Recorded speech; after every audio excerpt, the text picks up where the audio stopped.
Sholat, tapi pikiran melayang. Begini jawaban Rasulullah yang menggetarkan hati. Pada suatu majelis Rasulullah, suasana terasa begitu tenang.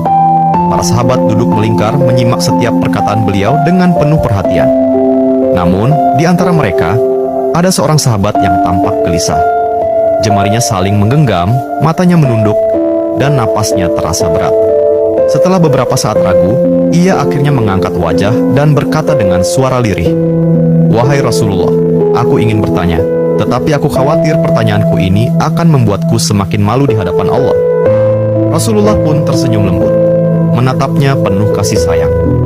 "Katakanlah, wahai saudaraku, tidak ada pertanyaan yang membuat seseorang hina jika ia bertanya untuk mencari kebaikan." Sahabat itu menarik napas dalam, matanya mulai berkaca-kaca. "Wahai Rasulullah, aku merasa salatku sering tidak khusyuk.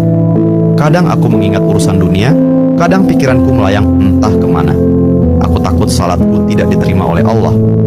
Apakah dengan salat seperti itu, aku tetap mendapatkan pahala?" Suasana majelis seketika menjadi hening. Para sahabat lainnya ikut menunduk, merasakan kegelisahan yang sama. Mereka tahu betapa beratnya pertanyaan itu. Namun, yang terjadi setelahnya benar-benar di luar dugaan. Rasulullah tidak langsung menjawab. Beliau menatap sahabat itu dengan penuh kelembutan. Lalu tiba-tiba air mata mulai membasahi pipi beliau. Para sahabat terkejut. Mereka jarang melihat Rasulullah menangis dalam situasi seperti ini. Dengan suara bergetar, beliau berkata, "Demi zat yang jiwaku berada di tangannya, sungguh setan tidak akan pernah berhenti berusaha mencuri bagian dari sholat seorang hamba hingga ia teralihkan.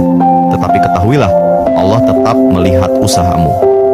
Rasulullah menarik napas dalam, lalu melanjutkan, "Wahai saudaraku, jika engkau meninggalkan salat hanya karena takut tidak khusyuk, maka setan akan menang. Tetapi jika engkau tetap berusaha salat meski pikiranmu teralihkan, ketahuilah bahwa setiap kali engkau berusaha kembali kepada Allah dalam salatmu, saat itulah Allah menyambutmu." Mendengar itu, sahabat tersebut tak mampu menahan tangis. Begitu pula para sahabat lainnya.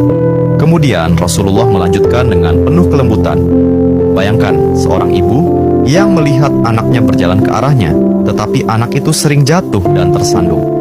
Apakah sang ibu akan marah? Tidak. Ia justru akan berlari menghampirinya, mengangkatnya, dan mendekapnya erat. Itulah Allah. Ia lebih penyayang daripada seorang ibu kepada anaknya. Selama engkau terus kembali, Allah akan selalu menerimamu." Air mata mengalir di pipi sahabat itu. Kata-kata Rasulullah begitu menusuk hatinya. Sejak hari itu, ia tidak lagi putus asa dalam sholatnya. Ia tetap berusaha khusyuk, dan setiap